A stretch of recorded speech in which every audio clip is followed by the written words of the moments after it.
సరసంఘ్ చాలక్ గారు ఆయన చెప్పినటువంటి మాటలు, ఆయన ఉద్దేశంలో ఏంటి అసలు అంటే, ఒక హిందువు ఏ విధంగా almighty Purusha Sukta where in it is stated that the sun and the moon and his eyes stars and the skies are created from his నాభి.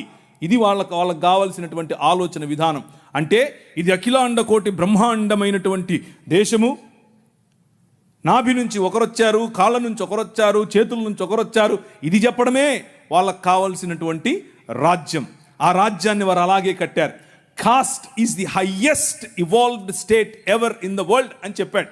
అంటే కులాన్ని నిర్మించటం, కులంలో బ్రతకటం, కుల ప్రాతిపదికన ఉండటం మాత్రమే స్వరాజ్యం అని చెప్పాడు.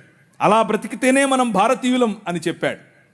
కానీ దాదాపు 20% పైన, దాదాపు 50 + 20 70%